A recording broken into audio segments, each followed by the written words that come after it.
الحمدللہ وکفا والصلاة والسلام علی عبادہ الذین اصطفیٰ خصوصاً علی افضلہم وخاتم النبیین محمد الامین وعلی آلہ واصحابہ اجمعین۔ اعوذ باللہ من الشیطان الرجیم، بسم اللہ الرحمن الرحیم۔ قال اللہ عز وجل فی کتابہ الکریم: وَلَقَدْ صَرَّفْنَا فِي هَذَا الْقُرْآنِ لِلنَّاسِ مِنْ كُلِّ مَثَلٍ وَكَانَ الْإِنسَانُ أَكْثَرَ شَيْءٍ جَدَلًا وَمَا مَنَعَ النَّاسَ أَنْ يُؤْمِنُوا إِذْ جَاءَهُمُ الْهُدَىٰ وَيَسْتَغْفِرُوا رَبَّهُمْ إِلَّا أَن تَأْتِيَهُمْ سُنَّةُ الْأَوَّلِينَ أَوْ يَأْتِيَهُمُ الْعَذَابُ قُبُلًا وَمَا نُرْسِلُ الْمُرْسَلِينَ إِلَّا مُبَشِّرِينَ وَمُنذِرِينَ وَيُجَادِلُ الَّذِينَ كَفَرُوا بِالْبَاطِلِ لِيُدْحِضُوا بِهِ الْحَقَّ وَاتَّخَذُوا آيَاتِي وَمَا أُنذِرُوا هُزُوًا وَمَنْ أَظْلَمُ مِمَّنْ ذُكِّرَ بِآيَاتِ رَبِّهِ فَأَعْرَضَ عَنْهَا وَنَسِيَ مَا قَدَّمَتْ يَدَاهُ إِنَّا جَعَلْنَا عَلَىٰ قُلُوبِهِمْ أَكِنَّةً أَن يَفْقَهُوهُ وَفِي آذَانِهِمْ وَقْرًا وَإِن تَدْعُوهُمْ إِلَى الْهُدَىٰ فَلَن يَهْتَدُوا إِذًا أَبَدًا وَرَبُّكَ الْغَفُورُ ذُو الرَّحْمَةِ لَوْ يُؤَاخِذُهُم بِمَا كَسَبُوا لَعَجَّلَ لَهُمُ الْعَذَابَ بَل لَّهُم مَّوْعِدٌ لَّن يَجِدُوا مِن دُونِهِ مَوْئِلًا وَتِلْكَ الْقُرَىٰ أَهْلَكْنَاهُمْ لَمَّا ظَلَمُوا وَجَعَلْنَا لِمَهْلِكِهِم مَّوْعِدًا۔ صدق اللہ العلی العظیم۔ رب اشرح لی صدری ویسر لی امری واحلل عقدۃ من لسانی یفقہوا قولی۔ اللہم ارنا الحق حقا وارزقنا اتباعہ وارنا الباطل باطلا وارزقنا اجتنابہ، آمین یا رب العالمین۔ عزیز دوستو، اس وقت میں نے سورہ کہف کی آیت نمبر 54 سے لے کر آیت نمبر 59، آیت نمبر 54 تو لے کے آیت نمبر 59، یہ آیات ہیں جو اس وقت میں نے پڑھی ہیں، جن کی تلاوت کی ہے۔ اس سے پہلے ہم 53 آیات جو ہے وہ پڑھ چکے ہیں، اور یہ 53 آیات جو ہیں اس میں ہمارے 8 درس ہوئے ہیں، یعنی 8 درسوں کے اوپر یہ مشتمل ہے۔ آج ہمارا یہ 9واں درس ہے سورہ کہف کا، اور ان آیات کے حوالے سے جو موضوع بنتا ہے، یعنی آج کے درس کا موضوع جو ہے وہ ہے انظار قرآن اور انسانی رویہ۔ اب یہ جو موضوع ہے نا، اس کو سمجھ لیں۔ انظار کہتے ہیں تنبیہ کو، وارننگ، خبرداری، یا کہتے ہیں نا خبردار کر دیا تو خبرداری۔ اللہ تعالیٰ نے یہ قرآن حکیم جو ہے اس کو ایک ایسی کتاب بنا کر جو ہے وہ نازل کیا ہے کہ جس کے کئی سارے جو ہے وہ پہلو ہیں، جس میں اللہ تعالیٰ نے نبی صلی اللہ علیہ وسلم اور امت مسلمہ یا ایمان والے جو ہیں ان کے ایمان کے متعلق بھی تفصیلاً جو ہے وہ بات سمجھائی ہے، اور ایمان کے برعکس اگر کوئی ایمان نہیں لاتا تو اس کا انجام بھی بڑی تفصیل کے ساتھ سمجھایا ہے۔ پھر وہ جو کام ہے، وہ جو ذمہ داری ہے، وہ ذمہ داری بڑی وضاحت کے ساتھ اللہ تعالیٰ نے جو ہے وہ بتائی ہے۔ اچھا، پھر یہ بات کہ جو یہ ذمہ داری جو ہے وہ ادا کریں، ان کے لیے خوشخبریاں، کیا فائدہ ملے گا؟ آدمی سوچتا ہے نا کہ جی اچھا میں یہ کروں گا تو مجھے اس کا کیا ملے گا، مجھے کیا فائدہ ہوگا۔ یہ تو ہم پہلے سوچتے ہیں نا کہ بھئی میں یہ کروں گا تو مجھے اس کا کیا فائدہ۔ اور دوسری بات یہ ہے کہ اگر نہیں کروں گا تو مجھے کیا نقصان ہوگا، کیا گھاٹا رہے گا۔ تو یہ دونوں چیزیں جو ہیں وہ اس کے اندر جو ہے وہ بیان ہوئی ہیں۔ قرآن حکیم کے اندر سورہ احزاب کے اندر ایک آیت ہے جس میں یہ تینوں چیزیں جو ہے نا وہ ایک لائن میں اللہ تعالیٰ نے جو ہے وہ بیان فرمائی، ایک آیت میں بیان فرمائی۔ اللہ تعالیٰ نے ارشاد فرمایا، یا ایہا النبی، اے نبی یعنی اے محمد رسول اللہ صلی اللہ علیہ وسلم، انا ارسلناک شاہدا و مبشرا و نذیرا۔ پہلا کیا ہے؟ ہم نے آپ کو جو بھیجا ہے، انا ارسلناک شاہدن، شاہد بنا کر،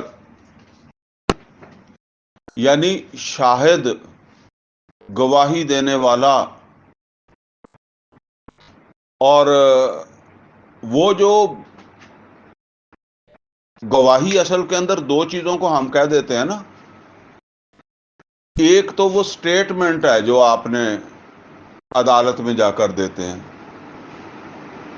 ایک وہ ثبوت بھی گواہی میں آتا ہے جو آپ پیش کرتے ہیں، کہتے ہیں نا اعلیٰ قتل مل گیا جی، وہ اعلیٰ قتل کیا ہے؟ وہ ثبوت ہے، کوئی اور چیز ہے، وہ ثبوت ہے۔ تو وہ ثبوت جو ہے نا وہ پیش کرنا ہے محمد رسول اللہ صلی اللہ علیہ وسلم کو۔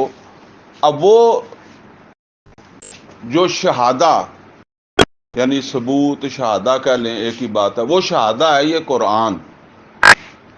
بنی اسرائیل کا جو سب سے بڑا جرم اللہ تعالیٰ نے بیان فرمایا نا، وَمَنْ أَظْلَمُ مِمَّنْ كَتَمَ شَهَادَةً عِندَهُ مِنَ اللَّهِ، اور امت کو بھی فرمایا گیا وَكَذَلِكَ جَعَلْنَاكُمْ أُمَّةً وَسَطًا لِتَكُونُوا شُهَدَاءَ۔ اب یہ امت شہداء جو ہے نا وہ اس کے لیے لفظ شہداء آیا، نبی اکیلے ہیں نا تو اس لیے شہید آیا، تو امت تو جمع ہے، تو شہداء وَكَذَلِكَ جَعَلْنَاكُمْ أُمَّةً وَسَطًا لِتَكُونُوا شُهَدَاءَ عَلَى النَّاسِ وَيَكُونَ الرَّسُولُ عَلَيْكُمْ شَهِيدًا، اور رسول تمہارے اوپر شہید ہو جائیں۔ یہ جو ہے نا وہ بات یہاں یہ بتائی جا رہی ہے، اِنَّا أَرْسَلْنَاكَ شَاهِدًا، اے محمد رسول اللہ صلی اللہ علیہ وسلم ہم نے آپ کو شاہد بنایا ہے، تو اس کا مطلب آپ کے پاس شہادہ پہنچا ہوا ہے یہ قرآن۔ اور یہ قرآن ہے جس کو آپ نے پہنچانا ہے، دکھانا ہے لوگوں کو، یہ ہے اللہ کی منشا، یہ ہے اللہ کی رضا کا سامان۔ اب آگے کیا فرمایا، اِنَّا أَرْسَلْنَاكَ شَاهِدًا وَمُبَشِّرًا، مبشر، بشیر بھی اسی سے آیا ہے، نبی صلی اللہ علیہ وسلم کو کہا گیا نا بشیر اور نذیر، کہ ہم نے آپ کو جو ہے وہ بشیر اور نذیر بنا کر بھیجا۔ تو بشیر خوشخبری دینے والا، بشارت دینے والا۔ یہ بشارت کس چیز کی ہے؟ کہ دیکھو اگر تم یہ کام کرو گے، یہ شہادہ جو ہے یہ تمہاری زندگیوں کے اندر یہ نظر آئے، پھر تم اسے اپنے معاشرے کے اندر جو ہے وہ دنیا کے سامنے پیش کرنے کی کوشش کرو گے. کوشش میں اس لیے کہتا ہوں کہ اگر یہ ہوتا کہ ہم نے اسے انجام تک پہنچا دینا ہے، اینڈ تک پہنچانا ہے، تو پھر تو ہر پیغمبر کو بھی پہنچا کر ہی جانا چاہیے تھا نا. پھر نوح علیہ الصلوۃ والسلام کو درمیان سے، یا شعیب علیہ الصلوۃ والسلام کو، یا عیسیٰ علیہ الصلوۃ والسلام کو، کسی کو ایسے نہیں جانا چاہیے تھا. محمد رسول اللہ صلی اللہ علیہ وسلم نے تو بہرحال اس کو جو ہے نا وہ اینڈ تک پہنچایا. تو یہ خصوصیت کے ساتھ محمد رسول اللہ صلی اللہ علیہ وسلم کی ذمہ داری تھی. تو لہذا جو ہے نا وہ اس کے لیے جان، مال، وقت، صلاحیت اس کو لگانا. ایک غلطی ہوتی ہے. وہ غلطی کیا ہوتی ہے کہ جس وقت ہم یہ کہتے ہیں کہ جی ہمارا کام کوشش کرنا ہے، اینڈ تک پہنچانا تو ہمارے مطلب یہ ہے کہ لیے لازمی نہیں ہے. لازمی سے مراد یہ ہے کہ ہمارے بس میں نہیں ہے.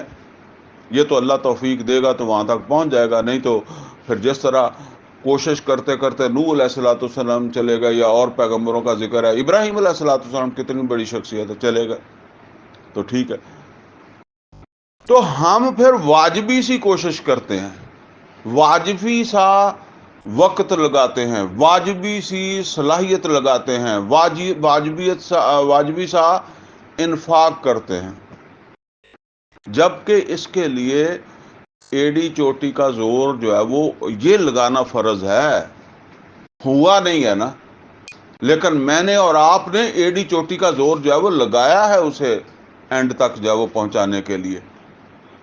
تو بہرحال یہ اگر کام کیا ہے تو اس کا کیا ملے گا؟ یہ ہے مبشر، محمد رسول اللہ صلی اللہ علیہ وسلم بشیر، یہ خوشخبری دینے والے کہ یہ تمہیں فائدہ ہوگا. انا ارسلناک شاہدا و مبشرا و نذیرا. اور یہ آگے تیسری چیز آ گئی، نذیرا، یعنی ڈرانے والے. نذیر ڈرانے والا. ڈرانا کیسا؟ جسے ہم کہتے ہیں کہ خبردار کر دینا. مثال کے طور پر کوئی آدمی جو ہے نا وہ جا رہا ہے تو آگے کوئی خطرناک چیز ہے، رات کا وقت ہے، گٹر کھلا ہے، آپ سمجھتے ہیں کہ اس آدمی کو جو ہے وہ پتہ نہیں ہے اور یہ اس میں گر سکتا ہے انجانے میں، ناواقفیت میں. تو آپ اسے خبردار کر دیں کہ بھئی آگے گٹر ہے، یا آگے سانپ ہے، یا آگے ڈاکو بیٹھا ہوا ہے. ٹھیک ہے، یہ ہے خبردار کرنا. تو محمد رسول اللہ صلی اللہ علیہ وسلم کی ایک ذمہ داری جو ہے وہ خبرداری کی بھی ہے کہ اگر یہ شہادت نہیں دی جائے گی، اس کے لیے صلاحیتیں اور وسائل، جان اور مال نہیں لگایا جائے گا، یا اس طرح نہیں لگایا جائے گا جس طرح اس کو لگانا چاہیے، تو تم قصوروار ہو اور اس قصور کی سزا بھی ملے گی. اور یہ سزا جو ہے وہ اللہ تعالی بالعموم افراد کو تو آخرت میں ہی دیتا ہے، اور امتوں کو دنیا کے اندر جو ہے وہ دے دیتا ہے بحیثیت امت. امت سے مراد وہ ہے کہ جو رسول کے وقت میں اس کے ساتھی ہوتے ہیں. امت تو ہم بھی ہیں، لیکن اس وقت ہمارے درمیان رسول نہیں ہے، اس وجہ سے وہ دنیا میں سزا نہیں ہے. لیکن قرآن کریم میں آتا ہے نا کہ ہود علیہ الصلوۃ والسلام، صالح علیہ الصلوۃ والسلام، ان کی قوموں کو عذاب اس لیے جو ہے وہ آیا کہ وہ رسول کے ہوتے ہوئے جو ہے نا وہ ایمان نہیں لائے، مخالفت کی. تو رسول ان کو بھی تنبیہ کرتے تھے کہ عذاب آ جائے گا، پکڑ ہو جائے گی. اب یہ جتنا بھی یہ تنبیہ تھی، یہ احتیاط کرنے کا کہا جا رہا تھا، یا محتاط ہو جانے کا کہا جا رہا تھا، یہ جو انذار ہو رہا تھا، اس سب کی بنیاد کیا تھی؟ اس کی بنیاد تھی اللہ کی کتاب، یہی شہادہ۔ اسی کی بنیاد کے اوپر جو ہے وہ نبی صلی اللہ علیہ وسلم نے لوگوں کو کہا ہے۔ وہ میں جو اکثر عرض کیا کرتا ہوں کہ نبی صلی اللہ علیہ وسلم کا جو کام ہے نا، جو فرض منصبی ہے، اس میں اصل چیز یہ قرآن ہے، جس کی بنیاد کے اوپر جو ہے وہ یہ سارا کام ہوا ہے۔ سورہ انعام کے اندر ایک مقام پر اللہ تعالیٰ نے نبی صلی اللہ علیہ وسلم کو فرمایا ہے کہ آپ ان کو بتا دیں کہ میں تمہیں محتاط کر رہا ہوں، احتیاط کا کہہ رہا ہوں، خبردار کر رہا ہوں، تو اس قرآن کی بنیاد پر، اپنے پاس سے نہیں کہہ رہا، یہ اللہ کی طرف سے ہے اور اس کی بنیاد کے اوپر جو ہے وہ میں کہہ رہا ہوں۔ چنانچہ فرمایا کہ اے نبی صلی اللہ علیہ وسلم، آپ ان کو کہہ دیں وَأُوحِيَ إِلَيَّ هَٰذَا الْقُرْآنُ لِأُنذِرَكُم بِهِ وَمَن بَلَغَ۔ اے محمد صلی اللہ علیہ وسلم، آپ ان سے کہہ دیں کہ وَأُوحِيَ إِلَيَّ هَٰذَا الْقُرْآنُ، وہی ہوا ہے میری طرف یہ قرآن جو ہے، کس مقصد کے لیے؟ اب دیکھیں یہاں ایک مقصد بیان ہو رہا ہے، لِأُنذِرَكُم بِهِ، تاکہ میں اس قرآن کے ذریعے سے تم کو انذار کر دوں، تم کو خبردار کر دوں۔ یعنی انذار ہے خبرداری اور نذیر ہے خبردار کرنے والا۔ تو میں یعنی خبردار کرنے والا تم کو خبردار جو ہے وہ کر دوں اس قرآن کی بنیاد پر، اس قرآن کے ذریعے سے۔ وَمَن بَلَغَ، اور پھر جس کو بھی اس کا ابلاغ ہو جائے، جس کو بھی یہ خبرداری پہنچ جائے، وہ بھی بچ جائے۔ یعنی جہاں تک میں پہنچا رہا ہوں، میرے ذریعے پہنچ رہی ہے، تو مقصد یہ ہے کہ جن کو پہنچ رہا ہے وہ محتاط ہو جائیں، وہ احتیاط کرنے لگ جائیں۔ اور جب میں نہیں ہوں گا یا جن تک میں نہیں پہنچ سکا، نبی صلی اللہ علیہ وسلم کے زمانے میں بھی تو دنیا تو بہت بڑی تھی، اس وقت بھی نبی صلی اللہ علیہ وسلم تو سب تک نہیں پہنچ سکے نا۔ تو وَمَن بَلَغَ، جس تک پہنچ جائے، اس مقصد کے لیے کہ وہ بچ جائے، وہ احتیاط کر لے، وہ اس نقصان سے دوچار نہ ہو جائے۔ اب قرآن حکیم کے اندر جو ہے نا، وہ جو بات اللہ تعالیٰ بیان فرماتے ہیں نا اکثر و بیشتر، وہ یہ ہے کہ لوگ جو ہیں، ان میں سے کچھ لوگ تو وہ ہوتے تھے کہ جو ایمان لے آتے تھے رسول کی زندگی میں بھی، لیکن اکثر لوگ جو ہوتے تھے وہ ایمان نہیں لاتے تھے، یعنی اللہ کی بات کو بھی نہیں مانتے تھے۔ اللہ کی اس کتاب کے اندر اصل میں تو دیکھیں خوشخبری بھی اسی لیے ہے کہ آدمی بچ جائے، جنت کس لیے ہے؟ اللہ کیوں بتاتا ہے کہ جنت ملے گی؟ تاکہ آدمی جنت کی کوشش کر لے۔ تو جنت کی کوشش تبھی کرے گا نا کہ اگر وہ غلط راستہ جو ہے اس کو چھوڑے گا، تو تبھی جنت کے راستے کے اوپر جا وہ آئے گا۔ تو اسی طرح یہ بات بھی ہے، اصل بات تو ہے سیدھا کرنا، لوگ سیدھے ہو جائیں، اپنی ڈیوٹی کو پہچانے، اپنی ذمہ داری جو ہے وہ، اور دوسری طرف وہ ڈراوا ہے، وہ خطرناک انجام ہے جس سے خبردار کر رہے ہیں محمد رسول اللہ صلی اللہ علیہ وسلم۔ لیکن لوگوں پر جو ہے وہ، بہت سارے لوگوں کے اوپر ان چیزوں کا بھی جو ہے وہ اثر نہیں ہوتا رہا۔ اب وہ حیل و حجت کرتے رہے، اور اس میں رکاوٹیں کیا آتی رہیں؟ ایک درس ہم نے پیچھے پڑھا ہے، 7 نمبر درس، کہ آدمی کے اندر جو رکاوٹ ہے نا، وہ خود اس کے اندر سے زور پکڑتی ہے، تحریک بن جاتی ہے. اب ویسے تو وہ پورا درس ہے 7 نمبر، لیکن ایک آیت میں آپ کو سنا دیتا ہوں سورہ آل عمران کی. فرمایا زُيِّنَ لِلنَّاسِ حُبُّ الشَّهَوَاتِ مِنَ النِّسَاءِ وَالْبَنِينَ وَالْقَنَاطِيرِ الْمُقَنطَرَةِ مِنَ الذَّهَبِ وَالْفِضَّةِ وَالْخَيْلِ الْمُسَوَّمَةِ وَالْأَنْعَامِ وَالْحَرْثِ. خواہشات ہیں اور یہ بڑھتی چلی جاتی ہیں. شیطان جو ہے نا، وہ شیطان نے جو ہے نا وہ دوسری رکاوٹ شیطان ہی ہے نا. ایک تو ہمارے اندر سے ہے، تو باہر سے جو رکاوٹ ہے وہ ہم نے 8 نمبر 10 میں پڑھی ہے، وہ شیطان کی رکاوٹ ہے. یہ دو چیزیں رکاوٹ بنتی ہیں. شیطان بھی انہی کو تحریک دیتا ہے.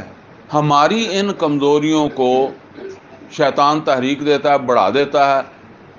آدمی جو ہے وہ کسی جگہ کے اوپر جو ہے وہ مطمئن نہیں ہوتا. جس طرح میں نے عرض کیا تھا کہ اگر ہم یہ دیکھیں، یا شاید ہم نے اپنے بچپن کے اندر بھی وہ گھر دیکھے ہوں گے جس میں ہمارے ابا جی رہتے تھے، جس میں بجلی نہیں ہوتی تھی، جس کے اندر جو ہے وہ کچے چھتیریوں کے مکان جو ہے وہ تھے، جس میں چڑیوں کے بڑے گھونسلے ہوتے تھے. اب آپ اور آپ کے بچوں کو اگر اس گھر میں چھوڑ کر آ جائیں تو آپ کہیں گے کہ ہم یہاں زندہ نہیں رہ سکتے. اور لوگ زندہ رہ رہے ہیں جھونپڑیوں کے اندر. اس وقت بھی آپ جائیں گے نا، مگر آپ ان سمجھیں کہ بھئی یہ تو انسان ہی نہیں ہے، اور بات ہے آپ ایسے سمجھ لیں، لیکن ہیں وہ انسان ہی اور رہ بھی رہے ہیں. اور میں نے بتایا تھا کہ خوش خرم عید شورات مناتے ہیں وہاں. جو دل میں آتا ہے اپنی حیثیت کے مطابق کھاتے پیتے ہیں، پہنتے ہیں، شوق پورے کرتے ہیں سارے. ٹھیک ہے، اپنی جگہ مطمئن بھی ہیں. لیکن ان کو بھی آپ کی جگہ آ کر جو ہے وہ 4 دن چھوڑ دیا جائے، کو 2-4 سال، اس کے بعد وہ بھی وہاں نہیں جائیں گے. اور اب ہم آگے دیکھتے ہیں، اور جب آگے پہنچ جائیں گے تو پھر آگے دیکھیں گے. پیچھے وہ کمزوری ہے ہماری، پیچھے کو تو ہم دیکھتے نہیں ہیں. یہی اصل کے اندر ہم دوسرے کو دیکھتے ہیں کہ اس کے پاس اتنا ہو گیا جی، یہ جی حکمران، اتنے پیسے ان کے پاس ہو گئے ہیں. تو تم پیچھے دیکھتے ہو، اپنے دادے کے مکان میں جا کر رہنے کے لیے تیار ہو؟ اگر میرے دادے نے زندگی گزار لی ہے تو پھر وہ بھی تو انسان ہی تھا نا،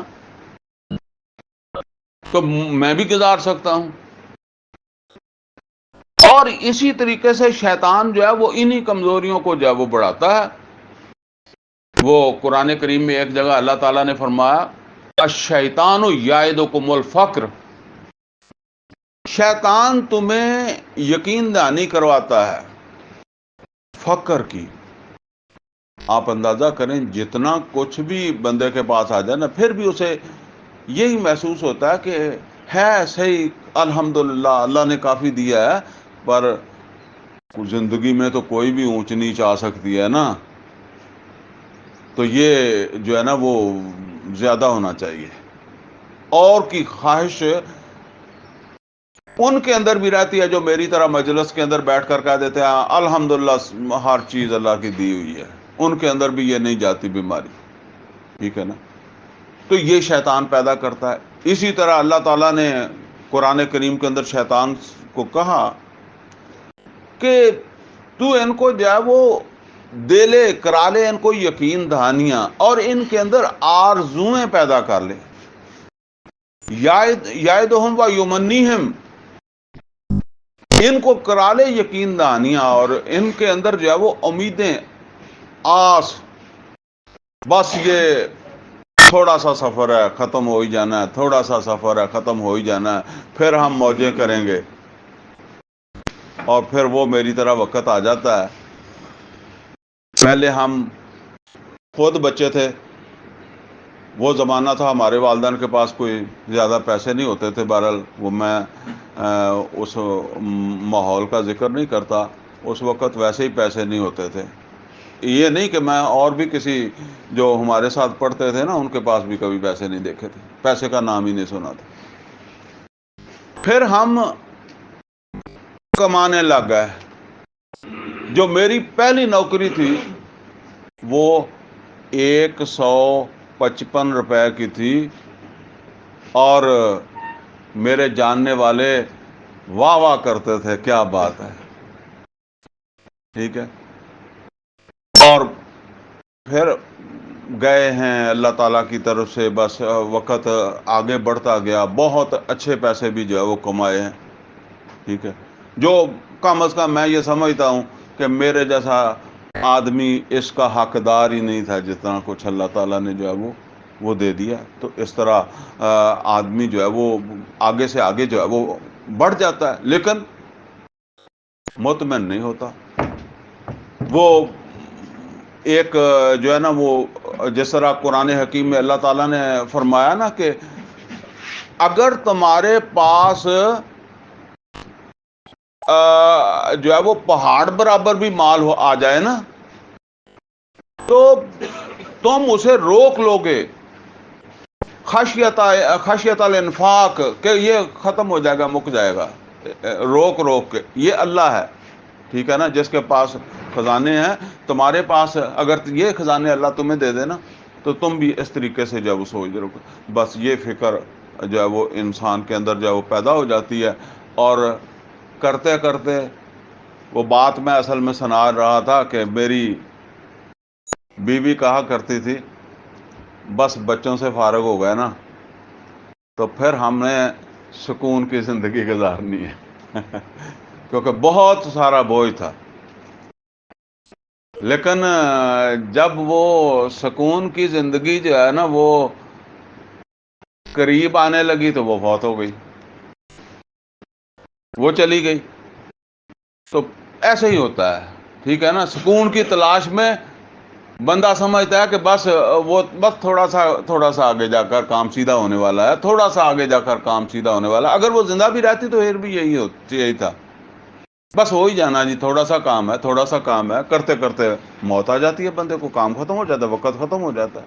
یہ ہے شیطان اور وہ آرزوئیں جو انسان کو جو ہے وہ پہنچا دیتی ہیں یہاں تک. یہ ہے جو پھر وہ اللہ تعالیٰ کی جو بات ہے نا اس کو غیر مؤثر کر دیتی ہیں. یعنی ہم وہ جیسے کہتے ہیں کہ ہم وہ ہماری جو حالت ہے نا وہ ایسی بن گئی ہے کہ اس کے اوپر وہ اثر انداز نہیں ہو رہا، اللہ کی نصیحت اثر انداز نہیں ہو رہی، اللہ کی وہ جو خوشخبری ہے، بشارت ہے، وہ بھی مؤثر نہیں ہو رہی، اور وہ تنبیہ بھی جو ہے وہ مؤثر نہیں ہو رہی. فرمایا وَلَقَدْ صَرَّفْنَا فِي هَذَا الْقُرْآنِ لِلنَّاسِ مِنْ كُلِّ مَثَلٍ. اللہ تعالیٰ فرما رہا ہے کہ بے شک ہم نے اس قرآن کے اندر جو ہے وہ لوگوں کے لیے ہر طرح کی نصیحت مثالوں کے ذریعے سے، من کل مثل، ہر طرح کی مثالوں کے ذریعے سے جو نصیحت کی بات ہے نا وہ ہم نے لوگوں کے لیے دہرا دی ہے. ایک دفعہ نہیں بلکہ صرفنا، پھیر پھیر کے جسے کہتے ہیں نا، کئی بار ہم کہہ دیتے ہیں یار بڑی دفعہ بات بتا دی ہے، ایک دفعہ نہیں کئی دفعہ اللہ تعالیٰ کہتا ہے، اللہ تعالیٰ فرماتا ہے کہ میں نے بتا دی ہے. لیکن آگے کیا فرمایا، وَكَانَ الْإِنسَانُ أَكْثَرَ شَيْءٍ جَدَلًا. لیکن انسان جو ہے نا وہ اکثریت مخلوق جو ہے نا وہ، یعنی جتنی بھی مخلوق ہے اس میں سب سے زیادہ یہ مجادلہ کرنے والا، اڑا رہنے والا، جسے ہم عام طور پر کہتے ہیں کہ ڈھیٹ، یعنی ڈھیٹ اس کو کہتے ہیں کہ جس کے اوپر جو ہے وہ اثر نہیں ہوتا، بات سن بھی لیتا ہے اور سننے کے بعد بھی جو ہے نا وہ وہیں کا وہیں جو ہے وہ رہتا ہے. اب اللہ تعالیٰ فرما رہا ہے کہ جو بھی شے ہے یا جو بھی مخلوق ہے اس میں سب سے زیادہ ڈھیٹ، سب سے زیادہ اڑا رہنے والا اسی جگہ، یعنی سن سنا کے پھر اسی جگہ اپنی جگہ پہ اڑا رہنے والا، اور اس کو یہ چیزیں کھینچتی ہیں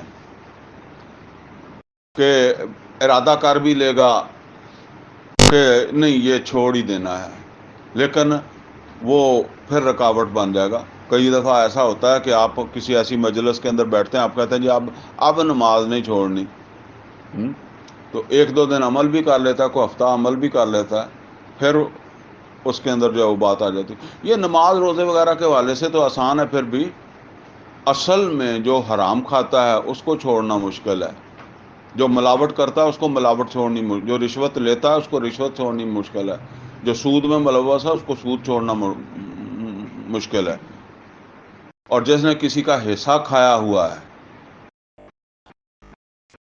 اپنی بہن کو حصہ دینے کو دل نہیں کرتا جب بندے نے ایک دفعہ لے لیا ہے تو پھر نہیں دل کرتا کہ یہ بہن کو یا بیٹی کو حصہ جو ہے وہ دے دوں۔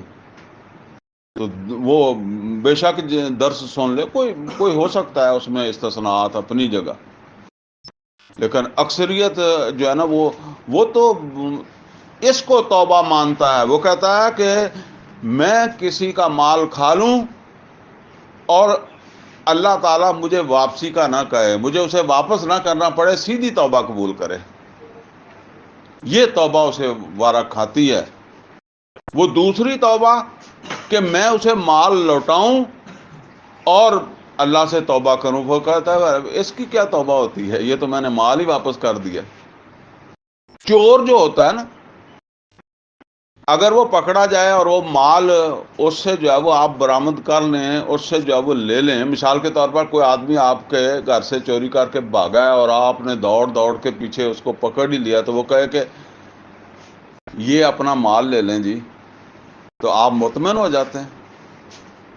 نہیں، جرم تو اس کا چوری ہے جو اس نے کیا ہے، یہ تو آپ کی ہمت ہے کہ آپ نے اسے دوڑ کر جو ہے وہ پکڑ لیا، نہیں تو وہ تو کر کے لے ہی گیا۔ تو توبہ تو اس کام کی ہے جو نہیں کرنا تھا، جو تم نے سوچا ہے، تو یہ لوٹانا تو پڑے گا۔ تو فرمایا کہ وَقَانَ الْإِنسَانُ أَكْثَرَ شَيْءٍ جَدَلًا وَمَا مَنَعَ النَّاسَ أَن يُؤْمِنُوا إِذْ جَاءَهُمُ الْهُدَىٰ وَيَسْتَغْفِرُوا رَبَّهُمْ۔ اللہ تعالیٰ فرماتے ہیں کہ کوئی چیز منع کرنے والی نہیں تھی، یعنی کوئی چیز اب رکاوٹ نہیں تھی جب ان کے پاس میری یہ ہدایت آ گئی ان کے اسے ماننے۔ ایمان لانے کا مطلب کیا ہے؟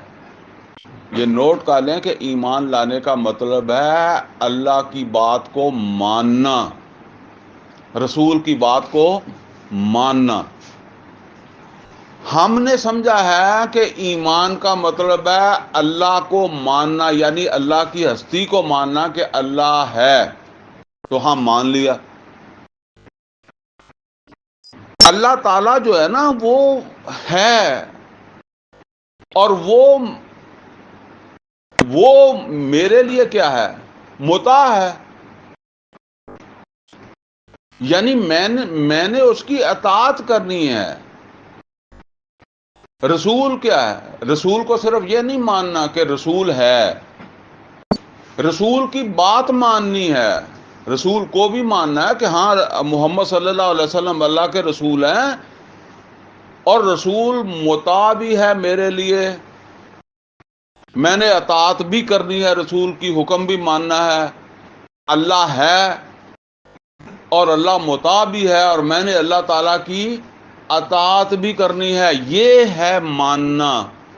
ہم صرف ایک ماننا مانتے ہیں نا، کہ مانتے ہیں جی اللہ ہے، ہم کون سے اللہ کے انکاری ہیں، اور مانتے ہیں کہ محمد صلی اللہ علیہ وسلم اللہ کے رسول ہیں، ہم اس کے انکاری تو نہیں ہیں۔ اب رسول نے جو فرمایا ہے، جو حکم دیا ہے، اس کو کیوں نہیں مانا؟ اور جو اللہ نے حکم دیا ہے اس کو کیوں نہیں مانا؟ قرآن کریم کے اندر اللہ تعالیٰ نے کتنے مقامات ہیں، اب ان میں سے کس کا؟ آتی اللہ والرسول، اطاعت کرو اللہ کی اور اس کے رسول کی۔ اور اسی طریقے سے جو ہے وہ فرمایا کہ وما ارسلنا من رسول الا لیطاع باذن اللہ، ہر رسول مطاع تھا۔ رسول کو صرف یہ نہیں مانا گیا کہ آپ سمجھے کہ صحابہ کہتے تھے کہ جی ہم نے آپ کو اللہ کا رسول مان لیا، بس ٹھیک ہے، یہ ایک بات ہے کہ ہم نے آپ کو اللہ کا رسول ماننا ہے، یہ اس کے ساتھ دوسری برابر کی چیز ہے کہ رسول کی بات ماننی ہے، اللہ کی بات جو ہے وہ ماننی ہے۔ یہ ہے ایمان کا مطلب۔ ہم نے صرف اس کا جو ہے وہ نا ایک ہی مطلب جو ہے وہ سمجھا ہے نا۔ تو فرمایا کہ وما مانا الناس ان یؤمنوا، کوئی رکاوٹ نہیں تھی کہ وہ اللہ کی، اس کے رسول کی بات مان لیتے، اذ جاءہم الہدی، جب ان کے پاس یہ ہدایت پہنچی۔ یہ ہدایت فرمایا نا کہ بڑی وضاحت کے ساتھ دہرا کر تفصیلاً سمجھا دیا میں نے بات۔ اور یہیں سے یہ بات سمجھ لیں کہ ظاہر بات ہے کہ ہماری تو اکثریت وہ ہے جس نے اس کی ضرورت ہی نہیں سمجھی نا کہ قرآن کو سمجھ کر پڑھ لیں۔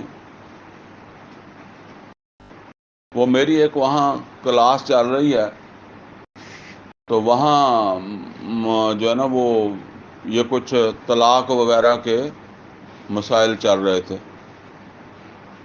تو وہ سورہ بقرہ کا ایک مقام ہے جہاں پر یہ چیزیں جو ہے نا وہ دوسرے سپارے میں تقریباً جو ہے نا وہ نصف کے بعد ہی آتا ہے یہ سلسلہ۔ تو اس کو ہم پڑھ رہے تھے۔ اب یقین کریں کہ جتنے لوگ بیٹھے تھے نا وہ کہتے تھے یہ باتیں تو ہمیں پتہ ہی نہیں ہے۔ اور اس میں بریلوی بھی بیٹھے تھے، دیوبندی بھی بیٹھے تھے، اہل حدیث بھی بیٹھے تھے، کافی عمر والے بھی بیٹھے تھے، اور جو ہے نا وہ ہر عمر کے آپ سمجھ لیں اس کے اندر جو بھی لوگ تھے۔ تو انہوں نے کہا جی اس کا تو پتہ ہے، ہمیں پتہ ہی نہیں ہے کہ یہ چیزیں بھی جو ہے وہ یہ نصاب میں ہونی چاہیے۔ میں نے کہا نصاب میں یہ جو ہے وہ قرآن نصاب ہے، قرآن کو پڑھ لو۔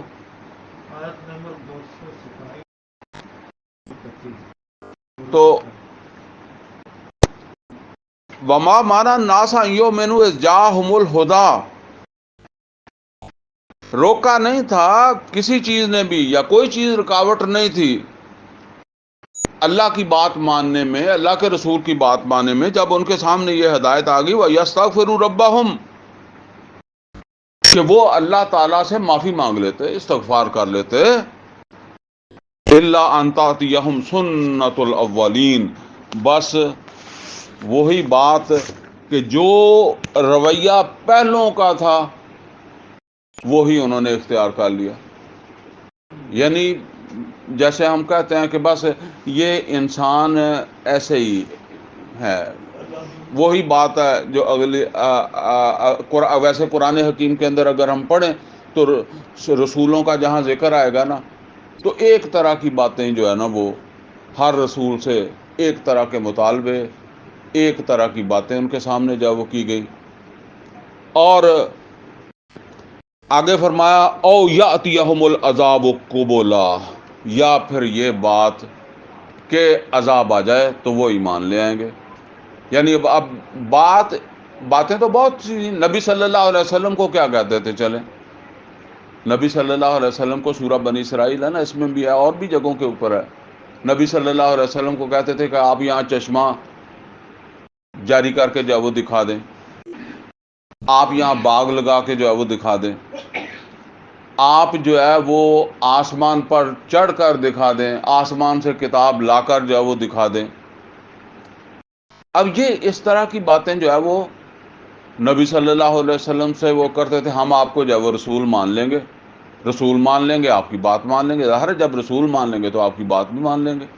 ان کو یہ پتا تھا کہ رسول ماننے کا مطلب ان کی بات بھی ماننی پڑے گی۔ اگر نرا یہی ہے نا کہ رسول مان کے گھر چلے جاؤ تو کرو جو تمہارا دل کرے، تو پھر تو شاید وہ بھی جو ہے وہ مان لیتے نا، کیونکہ ہمیں کوئی پرابلم نہیں آتا تو انہیں بھی پرابلم نہیں آنا چاہیے تھا۔ اصل بات یہ ہے کہ ان کو پتا تھا کہ رسول کی اطاعت کرنی پڑے گی، ان کی بات ماننی پڑے گی، اور جب انہیں رسول مانا ہے تو پھر اللہ کی بھی ماننی پڑے گی، تو اللہ نے رسول بنایا۔ تو فرمایا او یاتیہم العذاب قبلا، بس ایک بات رہ گئی تھی کہ اللہ تعالیٰ جو ہے وہ ان کو عذاب جو ہے وہ دکھا دیتا، سامنے لے آتا۔ کیسے لے آتا؟ رسول، میں نے پہلے ذکر کیا نا کہ رسولوں کے ساتھ یہ بات ہوئی کہ جب ان کی امتیں ایمان نہیں لائیں اور رسول جو ہے وہ مغلوب ہونے لگے، دبنے لگے اپنی امتوں سے، تو اللہ تعالیٰ کی طرف سے عذاب آیا دنیا میں۔ جس امت پر بھی عذاب آیا اور جب انہوں نے عذاب کو جو ہے وہ دیکھ لیا، عذاب شروع ہو گیا، تو وہ ایمان بھی لے آئے اور ان کی زبانوں کے اوپر جو ہے وہ ایک ہی جملہ تھا، انا کنا ظالمین۔ اللہ تعالیٰ قوم ہود کا ذکر کرتا ہے، قوم صالح کا ذکر کرتا ہے، قوم شعیب کا ذکر کرتا ہے، قوم لوط کا ذکر کرتا ہے۔ جب وہ عذاب کا وقت آ گیا، عذاب شروع ہو گیا، تو وہ چیخنے لگے، پکارنے لگے۔ کیا؟ کسے؟ اللہ کو پکارنے لگے، معافی مانگنے لگے۔ لیکن یہ معافی کب ہے؟ جب وہ کام شروع ہو گیا ہے۔ اب معافی کا وقت نہیں ہے۔ جس طرح وہ قرآن حکیم کے اندر آتا ہے نا کہ وہ فرعون جو ہے، جب وہ اذا ادرک الغرق، جس وقت اسے غرق ہونے کا جب وہ ادراک ہوا، احساس ہوا کہ بس اب ڈوب کے جاؤں گا، تو اس نے وہ بھی ایمان لیا۔ اس نے کہا میں ایمان لیا اس رب پر جس پر بنو اسرائیل جو ہے وہ ایمان رکھتے ہیں۔ تو اللہ تعالیٰ نے فرمایا الآن، اب لاتا ہے۔ پہلے تو جو ہے وہ اکڑا رہا، پہلے تو انکار کرتا رہا، تو کفر کرتا رہا، تو وہ غرق ہو گیا۔ وہ توبہ اس کی یا اس کا یہ رجوع یا یہ ایمان لانا جو ہے اس کے کام نہیں آیا۔ تو اللہ تعالیٰ فرماتا ہے کہ بس یہی بات رہی ہے کہ ایمان تو لے آئیں گے، لیکن جب وہ سامنے آئے گا، وہ ایسے ہی ہے نا۔ دیکھیں، ایک بچہ ہے، اس کو آپ جو ہے وہ کہتے ہیں کہ بھئی اس سمت نہ جاؤ۔ کوئی آپ کے گھر کے اندر کوئی پودے وغیرہ ہیں، چلیں پودے وغیرہ میں عام طور پر چھوٹے موٹے کوئی بچھو وغیرہ یہ وہ کوئی ایسی چیز کا ڈر ہوتا ہے نا، گھاس واس میں، تو آپ بچے کو منع کرتے ہیں، بچے کو نظر نہیں آ رہا، آپ کہتے ہیں نہیں، ننگے پاؤں ادھر نہیں جانا، ادھر نہیں جانا، اور وہ چلتا جا رہا ہے۔ کیوں چلتا جا رہا ہے؟ اسے وہ نظر نہیں آتا۔ اب آگے جس وقت جائے گا تو اگر اسے کوئی چیز نظر آ گئی، اس کے لیے مینڈک بھی شاید خطرناک ہی ہوگا، اس نے دیکھا نہیں ہے تو ڈر جائے گا، تو پھر کیا کرے گا؟ پھر چیخ مارے گا، پھر آگے نہیں جائے گا، پھر پیچھے کو آئے گا۔ یہ ہے دیکھ لینے کے بعد۔ تو فرمایا کہ بس یہ بات ہی رہی کہ جب عذاب آئے گا تو ایمان لے آئیں گے۔ او یاتیہم العذاب قبلا، یا پھر یہ کہ عذاب آ جائے ان کے سامنے تو وہ اللہ کو بھی مان لیں گے، رسول کو بھی مان لیں گے، اللہ کی بھی بات مانیں گے، رسول کی بات بھی مانیں گے۔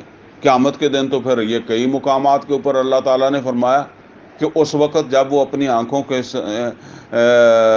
سامنے جب وہ دیکھیں گے، استبر الذین اتبعوا من الذین اتبعوا ورأوا العذاب وتقطعت بهم الاسباب وقال الذین اتبعوا لو ان لنا کرہ۔ اب عذاب کو دیکھ کر کہیں گے اگر ہمیں دنیا کے اندر ایک دفعہ لوٹا دیا جائے، لو ان لنا کرۃ فنتبرأ منہم کما تبرؤوا منا۔ تو اس طرح پھر وہ لا تعلقی جو ہے وہ جن کی بات مانتے رہے ان سے اس طرح جو ہے وہ لا تعلق ہو جائیں گے۔ وما نرسل المرسلین الا مبشرین ومنذرین۔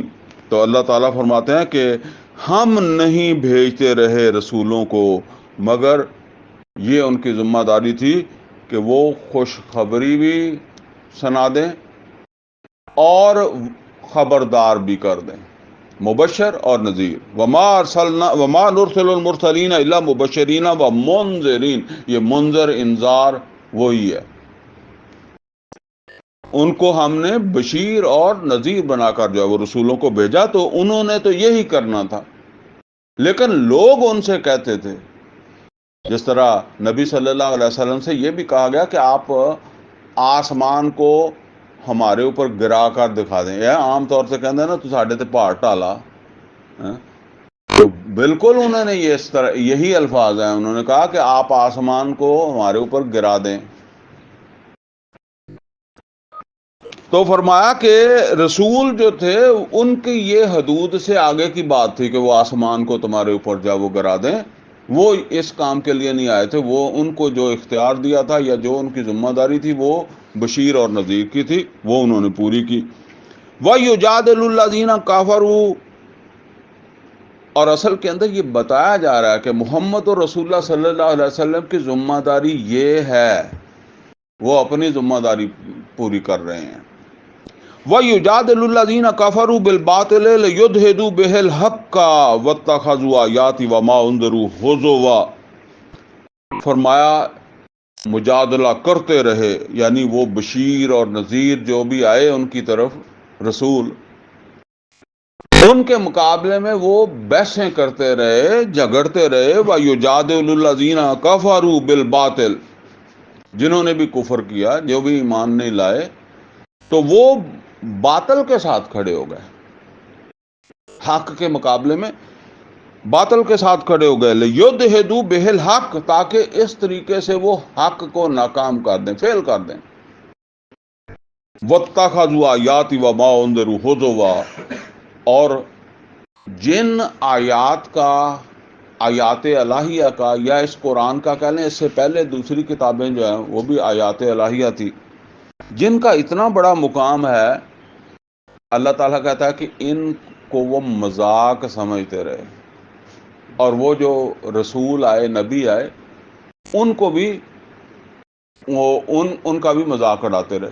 قرآن حکیم کے اندر جو ہے نا، وہ سورہ ہود کے اندر یہ مضمون جو ہے نا، ویسے تو کئی جگہ پہ اور بھی ہے، لیکن سورہ ہود کے اندر نوح علیہ الصلوۃ والسلام جد و جہد کرتے رہے، محنت کرتے رہے، لیکن کوئی 950 سال بعد اللہ تعالیٰ کی طرف سے فیصلہ ہو گیا کہ اب اور کوئی ایمان نہیں لائے گا، اور اب اللہ کا عذاب آئے گا. تو اللہ تعالیٰ نے نوح علیہ الصلوۃ والسلام کو یہ بات بتا دی کہ اب عذاب آئے گا اور یہ قوم غرق کر دی جائے گی جو ایمان نہیں لائیں گے، اور تو جو ہے نا وہ ایک کشتی بنا اور ایمان والوں کو ساتھ لے کر جا، وہ نکل جا. فرمایا وَاصْنَعِ الْفُلْكَ بِأَعْيُنِنَا وَوَحْيِنَا، اے نوح تم بناؤ کشتی ہماری ہدایت کے مطابق، وحی کی روشنی میں، ہماری آنکھوں کے سامنے، یعنی ہدایت کے مطابق. وَلَا تُخَاطِبْنِي فِي الَّذِينَ ظَلَمُوا، اور ہم سے بات نہ کرنا ظالموں کے بارے میں. یعنی اب کسی کی سفارش، ظاہر ہے اپنے ہی لوگ ہیں، وہ کوئی ایسا نہیں ہے جس طرح ہم کہتے ہیں نا جی ساری اپنی برادری ہیں، قبیلہ ہے اپنا، تو کوئی نزدیک کا رشتہ دار ہے، کوئی ذرا دور کا رشتہ دار ہے، ایسا ہی ہے، اپنا ہی خون ہے. مکے میں ایسا ہی تھا. تو اب فرمایا کہ کسی کی سفارش نہ کرنا، کسی کے بارے میں بات نہ کرنا. انہم مغرقون، بے شک یہ سب غرق ہوں گے. وَيَصْنَعُ الْفُلْكَ، اور وہ کشتی بنانے لگ گئے.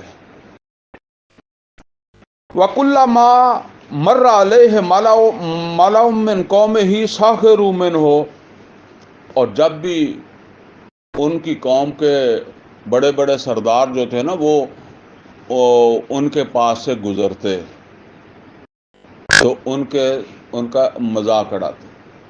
اب آپ ذرا اندازہ کریں کہ کوئی اتنی بڑی آبادیاں بھی نہیں ہیں، جیسا آپ سمجھیں پرانا ہمارا ماحول تھا، دیہاتی قسم کا کوئی علاقہ ہوگا. یہ ہمارے تو دیہات بھی ترقی یافتہ تھے نا، وہ گاؤں جو ہمارے دادے کے تھے، اتنے عرصے بعد کتنی ترقی کی ہے.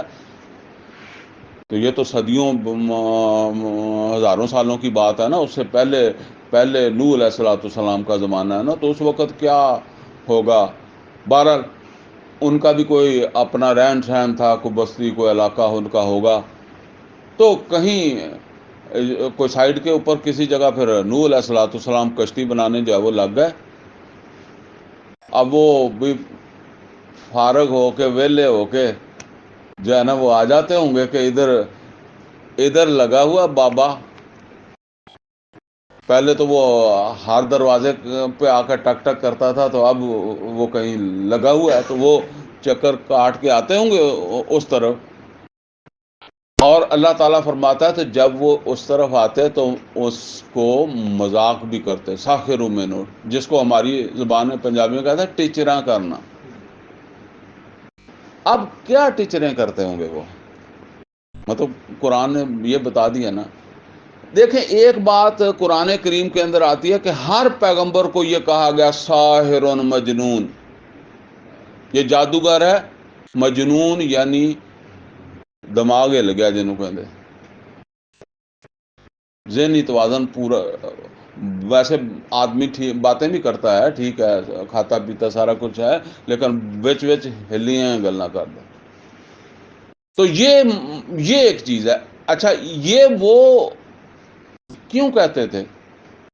وہ کہتے تھے اتنا عرصہ ہو گیا ہے جن چیزوں سے جو ہے وہ یہ ہمیں خبردار کرتے ہیں، کوئی ایسی بات نہیں ہے، اللہ کی پکڑ آ جائے گی، ابھی تک تو آئی نہیں، کچھ نہیں ہوا۔ یہ نوٹ کر لیں کہ ایک بات جب آپ کو بار بار کہی جاتی ہے نا تو کچھ وقت کے بعد آپ کے دل سے اس کا ڈر نکل جاتا ہے۔ ایک میں واقعہ آپ کو بتاتا ہوں کہ ڈاکٹر صاحب مرحوم ڈاکٹر اسرار احمد صاحب بہت زیادہ یہ بات کہا کرتے تھے کہ پاکستان کے ٹکڑے ہو جائیں گے، لیکن اس کے ساتھ وہ یہ کہتے تھے کہ میں یہ تمہیں آگاہی دے رہا ہوں تاکہ ایک شعور پیدا ہو جائے اور ایسا نہ ہو، روکنے کے لیے۔ لیکن جس طرف حالات چل رہے ہیں نا تو یہ اس طرف جانے والی بات ہے۔ اچھا اس زمانے میں، اب تو وہ فوت ہو گیا نا، اس زمانے میں پھر جو ہے نا وہ ظاہر بات ہے کہ ہمارے وہ استاد تھے تو پھر ہمارے بھی وہ چیزیں جو ہے نا وہ درسوں کے اندر یا اس طرح کے پروگراموں میں وہ بار بار آتی تھی ڈاکٹر صاحب کے حوالے سے۔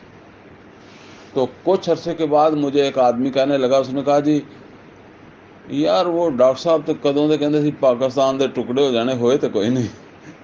یعنی وہ اس طرح لوگ سوچنے لگ جاتے ہیں کہ کچھ نہیں ہوا، ویسے ایسے ہی تھا، ٹھیک ہے نا۔ تو اب بات یہ ہے کہ پیغمبر روز یہی بات کہہ رہے ہیں، اور یہ تو ایک مطلب ڈاکٹر صاحب کی میں نے مثال آپ کو جب وہ دے دی ہے کہ کوئی 2 سال بعد 4 سال بعد بندے نے سوچا کہ نہیں جی پتہ نہیں، وہ تو لوگ اس طرح سمجھنے لگ جاتے ہیں نا کہ سویرے ہونے ہیں۔ تو جس نے 950 سال یہ تقریریں سنی ہیں وہ تو کہتا ہے کہ بھائی ایسے ہی ہے جی، کوئی نہیں بات۔ تو انہوں نے کہا کہ پہلے بھی ہم سمجھتے تھے کہ دماغ جو ہے نا اس میں کوئی خلل آ گیا ہے جو اس طرح کی باتیں کرتے ہیں۔ اب تو یقینی ہو گیا ہے کہ کشتی بنا رہے ہیں، اور کشتی کہاں بنا رہے ہیں؟ دیکھیں کشتی کا تعلق پانی کے ساتھ ہے، تو پانی کا تو دور دور کوئی امکان نہیں ہے۔ تو یہ کشتی جو ہے یہ کہاں ریت پر چلے گی؟ تو یعنی جس چیز کو پہلے ہم اپنے وہ جسے کہتے ہیں کہ گمان کی بنیاد کے اوپر کہتے تھے، اب وہ یقینی ہو گئی ہے، اور اس کا ثبوت یہ کشتی کا بنایا جانا ہے۔ اسی طریقے سے وہ آتا ہے کہ ایک دوسرے کو آنکھوں کے اشارے کرتے تھے۔ کیا اشارے کرتے ہوں گے کہ اب پاس سے گزرنا ہے نا تو ایک دوسرے کو کہتے ہوں گے یار جے تم ہی کشتی چ بہنا تو تم ہی دس دے، تیرے بھی مطلب اس حساب دی کشتی بنا لین۔ تو فرمایا کہ کلما مر علیہ الملأ من قومہ سخروا منہ قال، تو نوح علیہ الصلوۃ والسلام کہنے لگے ان تسخروا منا فانا نسخر منکم، اگر تم ہم سے مذاق کرتے ہو تو ہم بھی تم سے مذاق کریں گے، ہم بھی تم پر ہنسیں گے۔ آج تم میرے اوپر ہنستے ہو، ہم بھی تم پر ہنسیں گے، کما تسخرون، جیسے تم یہ مسخرے کرتے ہو۔ مسخرہ کا لفظ ہمارے آتا ہے وہ۔ تو فرمایا، اللہ تعالیٰ فرماتا ہے کہ وہ میری اصل میں نوح علیہ الصلوۃ والسلام کے ساتھ جو وہ مسخرہ پن انہوں نے اختیار کیا، وہ اللہ تعالیٰ کی ان آیات جو نوح علیہ الصلوۃ والسلام ان کو سناتے تھے، وہ جو تنبیہیں سناتے تھے، وہ جن کے ذریعے سے انذار کرتے تھے، ان کو مذاق سمجھتے تھے نا۔ نوح علیہ الصلوۃ والسلام کو تو وہ کوئی ذاتی حوالے سے نہیں، ان کی باتیں اللہ کا پیغام تھا، اس کی بنا پر۔ تو فرمایا کہ انہوں نے اللہ تعالیٰ کی جو آیات تھی ان کا تمسخر جو ہے وہ اڑایا. وَمَنْ أَظْلَمُ مِمَّنْ ذُكِّرَ بِآيَاتِ رَبِّهِ فَأَعْرَضَ عَنْهَا وَنَسِيَ مَا قَدَّمَتْ يَدَاهُ. فرمایا اس سے بڑا بھی کوئی ظالم ہو سکتا ہے کہ جس کو اس کے رب کی آیات کے ذریعے سے جو ہے وہ تنبیہ کی جائے، اس کی آیات کے ذریعے سے نصیحت کی جائے، بات سمجھائی جائے اور وہ انہیں نظر انداز کرے. وَنَسِيَ مَا قَدَّمَتْ يَدَاهُ، اور وہ اس بات کو نظر انداز کر لے کہ میرا یہ عمل کہاں جا رہا ہے، آگے کیا جا رہا ہے، میری رپورٹ کیسی جا رہی ہے اللہ کے پاس، اسے اس کا احساس نہ ہو. اِنَّا جَعَلْنَا عَلَىٰ قُلُوبِهِمْ أَكِنَّةً أَن يَفْقَهُوهُ وَفِي آذَانِهِمْ وَقْرًا. فرمایا ایسے لوگوں جو ہماری آیات سے روگردانی کرتے ہیں، نظر انداز کرتے ہیں، تو ہم ان کے دلوں کے اوپر ایک پردہ حائل کر دیتے ہیں، کانوں کے اندر شکل پیدا کر دیتے ہیں. یہ قرآن حکیم کے اندر دوسرے مقام کے اوپر بھی یہ بات آئی ہے. تو اللہ تعالیٰ انسان کو اوپر آ بھی چکا ہے نا کہ وَلَقَدْ صَرَّفْنَا فِي هَذَا الْقُرْآنِ مِنْ كُلِّ مَثَلٍ. اللہ تعالیٰ کئی طریقوں سے بات سمجھاتا ہے، لیکن جب کسی آدمی کو بات سمجھ آ جائے اور پھر بھی وہ اسے نظر انداز کرے تو پھر اللہ تعالیٰ اس سے یہ توفیق سلب کر لیتا ہے. اسے کہتے ہیں وہ مہر لگا دیے. وَنُقَلِّبُ أَفْئِدَتَهُمْ وَأَبْصَارَهُمْ كَمَا لَمْ يُؤْمِنُوا بِهِ أَوَّلَ مَرَّةٍ. 5ویں سپارے میں فرمایا کہ پھر ہم پلٹ دیں گے ان کی جو ہے وہ ان کے دلوں کو، ان کی بصارت کو، کما لم یؤمنوا بہ اول مرہ، جس طرح وہ نہیں مانے تھے جب انہیں بات سمجھ آ گئی تھی پہلی بار، تو جس طرح انہوں نے منہ موڑا تھا تو اب یہ موڑتے رہیں گے. اسی لیے اللہ تعالیٰ نے نبی صلی اللہ علیہ وسلم سے فرمایا وَإِن تَدْعُوهُمْ إِلَى الْهُدَىٰ فَلَن يَهْتَدُوا إِذًا أَبَدًا. تو جو اس مقام پر پہنچ چکے ہوں تو آپ جو ہے نا ان کو ہدایت کی طرف بلائیں گے بھی تو یہ ہدایت کی طرف کبھی نہیں آ سکیں گے، کیونکہ انہوں نے یہ رویہ اللہ کی آیات کے ساتھ جو ہے وہ اختیار کیا ہے. وَرَبُّكَ الْغَفُورُ ذُو الرَّحْمَةِ، اور اے محمد صلی اللہ علیہ وسلم آپ کا رب جو ہے وہ مغفرت کرنے والا بھی ہے اور رحمت کرنے والا بھی ہے، زیادتی نہیں کرنے والا. بندہ نہ سمجھنا چاہے یا سمجھنے کے بعد نظر انداز کرے تو وہ یہ کرتا ہے، ورنہ تو بار بار وہ بات کو اس نے سمجھایا ہے. آج نہیں سمجھ آئے گی پھر کبھی آ جائے گی. ایسا ہوتا ہے، ٹھیک ہے، ایک آدمی سے بات آپ کو سمجھ نہیں آئی، کسی دوسرے سے آ جائے گی، کوئی موقع اللہ پیدا کر دے گا. بل لو یؤاخذہم بما کسبوا لعجل لهم العذاب، اور اگر اللہ تعالیٰ جو ہے وہ پکڑنے لگے ان کو ان کے عذاب کے اوپر تو پھر تو عذاب جو ہے وہ بہت جلدی آ جائے. مطلب یہ ہے کہ پھر تو دنیا کے اندر جو ہے وہ عذاب ادھر ہی اللہ تعالیٰ جو ہے وہ دے دے. یہ قرآن حکیم کے اندر ایک دوسرے مقام کے اوپر اللہ تعالیٰ نے اس بارے میں بھی فرمایا ہے کہ اگر اللہ تعالیٰ وہ دنیا کے اندر جو ہے وہ عذاب دینے لگے نا، ایک تو بات یہ سمجھ لیں کہ ادھر میں نے غلطی کی، ادھر ہی اللہ تعالیٰ کی طرف سے کوئی سزا آ گئی، تو پھر تو بات پھر قیامت کی تو ضرورت ہی نہیں رہ جاتی، حشر کے دن کی ضرورت ہی نہیں جاتی، اور آگے غلطی کی بھی گنجائش نہیں رہ جاتی. اگر بالفرض اللہ تعالیٰ یہ دو فرشتے ہر آدمی کے ساتھ ہیں نا، اللہ تعالیٰ فرمائے کہ بھئی یہ فرشتے ان کو کہے کہ صبح جب یہ نہ اٹھے فجر کی نماز کے لیے اور منٹ رہ جائیں 5، تو دونوں ایک ایک جوتا پکڑ لینا اور سوتے پہ کٹن لگ پڑنا. کوئی سوتا رہ جائے گا؟ ایک دو باری ہوئے گا، لیکن جب پتہ لگ گیا یہ تو کام شروع ہونا، ستے پہ دے لگن لگ پینیاں، مسیتاں بھریاں ہون گیاں، کوئی نہیں لبے گا باہر. ٹھیک ہے نا. تو پھر قیامت کی بھی کوئی ضرورت نہیں ہے. پھر وہ تو قیامت ایتھے ہی آ گئی, سارا حساب کتاب برابر ہے, پھر غلطی کی گنجائش ختم ہو گئی. اور ویسے بھی اللہ تعالیٰ فرماتے ہیں کہ جو ہے نا وہ لوگ اتنے گناہ کرتے ہیں کہ اگر لوگوں کو یہاں ان کے گناہوں کا حساب دینے لگ جائے نا تو اس زمین کے اوپر کوئی جاندار باقی نہیں بچتا. ٹھیک ہے نا. وہ پھر مخصوص جہنم ہی ہے سزا دینے کے لیے. فرمایا وَلَوْ يُؤَاخِذُ اللَّهُ النَّاسَ بِمَا كَسَبُوا, اگر اللہ تعالیٰ پکڑنے لگے لوگوں کو ان کے عملوں کی بنیاد پر اس دنیا میں, مطلب مَا تَرَكَ عَلَىٰ ظَهْرِهَا مِن دَابَّةٍ, یہ سورہ فاطر کی آخری آیت ہے 45 نمبر. تو زمین کے اوپر جو ہے نا وہ کوئی جاندار چیز باقی نہ بچے. وَلَٰكِن يُؤَخِّرُهُمْ إِلَىٰ أَجَلٍ مُّسَمًّى, لیکن وہ ایک وقت تک ان کو مہلت دیتا ہے. امتوں کو بھی مہلت دیتا رہا ہے. ایسا نہیں ہے کہ نوح علیہ الصلوۃ والسلام کی امت کو, شعیب علیہ الصلوۃ والسلام کی امت کو مہلت دی ہے, دنیا میں بھی مہلت دیتا ہے, امتوں کو مہلت دیتا رہا ہے. لیکن افراد کا معاملہ تو عام بالعموم آخرت کے اوپر ہی ہے نا.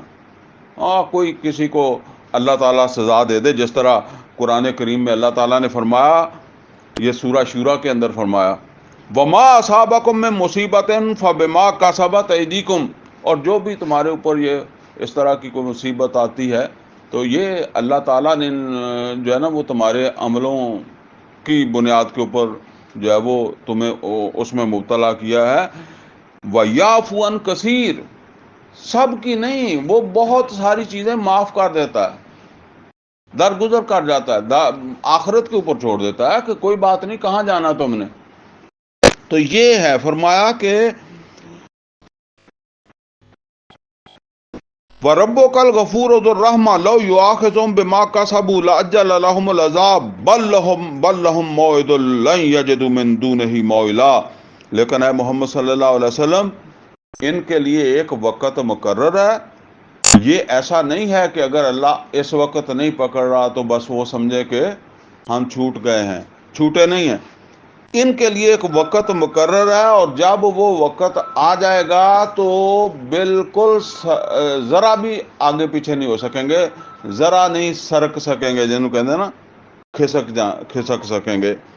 وَتِلْكَ الْقُرَىٰ أَهْلَكْنَاهُمْ لَمَّا ظَلَمُوا, اور یہ بستیاں, وہ عرب کے ادھر ادھر وہ بستیاں تھیں نا, جن قوم عاد کی, سمود, لوط, یہ سب ان کو وہ جانتے تھے. فرمایا کہ یہ جیتے جاتے جاگتے لوگ تھے, زندہ لوگ تھے, یہ کہانیاں نہیں ہیں. وَتِلْكَ الْقُرَىٰ أَهْلَكْنَاهُمْ لَمَّا ظَلَمُوا, ہم نے ان کو پکڑا جب انہوں نے اس طرح ظلم کیا. اب اس طرح ظلم کیا کہ اللہ کی طرف سے جو تنبیہ آئی, اللہ کا جو انذار آیا, جو تبشیر آئی, اللہ کی کتاب کے ذریعے سے جب نصیحت کی گئی تو انہوں نے اس نصیحت کو نہیں مانا, رسول کی اطاعت کرنے کے لیے تیار نہیں ہوئے, اللہ کی اطاعت کرنے کے لیے تیار نہیں ہوئے. وَجَعَلْنَا لِمَهْلِكِهِم مَّوْعِدًا, اور ان کو بھی ایسے ہی ہم نے ہلاک نہیں کیا, ان کی ہلاکت کے لیے ہم نے ایک وقت مقرر کیا تھا. اور جب وہ وقت آیا تو ان کو سزا دے دی گئی. جیسے فرمایا وَلِكُلِّ أُمَّةٍ أَجَلٌ, ہر امت کے لیے ایک وقت تھا, ایک اجل مقرر تھی. اذا جاء اجلهم لا يستأخرون ساعة ولا هم يستقدمون, تو نہ جو ہے نا وہ ان کو کوئی گھڑی بار جو ہے وہ پہلے گرفت کی گئی ان کے اوپر, ان کو پکڑا گیا, نہ جب وقت آ گیا تو ان کو مزید کوئی ٹائم دیا گیا, بس ایگزیکٹ ٹائم کے اوپر ان کے اوپر جب وہ گرفت ہو گئی.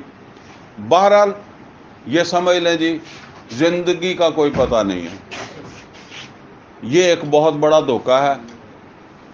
ہم سوچتے رہتے ہیں کہ کر لیں گے, ٹھیک ہے نا, لیکن ایک بات تو یہ ہے کہ جس کو 100 سال بھی ملے گی نا, وہ 100 سال کے بعد بھی ایسے سمجھے گا.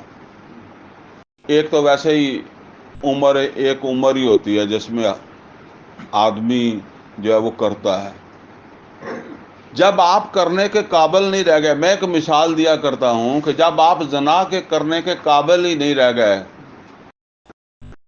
تو پھر اب آپ کے لیے اس آیت کا کیا ہے، لا تقربوا الزنا، تو اسی کارن جوگے نہیں رہے۔ یہ تو اس ویلے سی تیرے جس ویلے تو جڑا نا وہ کر سکتا سا، ہوں تو کی کرنا۔ وہ میں ایک ہے تو بات حقیقی لیکن ہے بات لطیف بھائی، وہ ایک جگہ ہمارا پروگرام ہو رہا تھا تو ایک طرف خواتین تھی ایک طرف مرد تھے، تو ایک ہمارے بزرگ ساتھی تھے، کوئی ان کی میرے خیال میں کوئی 90 سال عمر ہوگی یا اتنی کی عمر تھی، تو وہ آئے پروگرام میں، تو میں کھڑا تھا، میرے ساتھ ایک اور ہمارا ساتھی کھڑا تھا، تو وہ کہنے لگے کہ پہلے آتے جاتے نا عام طور پر عورتیں نہیں ہوتی، تو کہنے لگے کہ ان کا شاید کوئی اس طرف باتھ روم بھی تھے جانے کا ارادہ ہوگا، کہتے اس طرف خواتین ہیں۔ تو جو میرے ساتھ آدمی بیٹھا تھا وہ کہنے لگا آپ چلے جائیں، آپ میں خواتین میں کوئی فرق نہیں ہے۔ یعنی اب وہ خواتین کو آپ سے کوئی پردہ نہیں، آپ چلے جائیں۔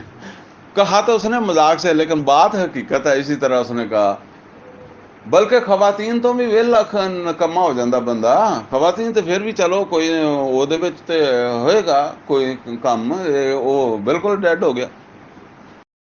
جنہ چر جب تک آپ نوکری کرتے تھے رشوت آپ اس وقت تک لیتے تھے نا، تو نوکری سے تو آپ فارغ ہو گئے، ریٹائر ہو گئے، تو اب گھر آ کے توبہ توبہ کر رہے ہیں، پھر بھی اچھی بات ہے۔ لیکن بات اصل میں یہ ہے کہ وہ ہمارے پنجابی میں کہتے ہیں کہ پریا میلہ چھڈیا وہی چنگا، وہ کہتے ہیں یار میلہ پریا ہی چھڈی دا، کردے چھڈو، کرن جوگے ہو تو چھڈو، جدو کرن جوگے ہی نہیں رہے پھر تو چھڑ دیتا تو کی چھڈیا۔ تو یہ ہے جی اصل کے اندر جو ہے وہ بات کہ اللہ تعالی ہمیں یہ توفیق دے۔ اقول قولی ھذا واستغفرہ لی ولکم ولسائر المسلمین والمسلمات۔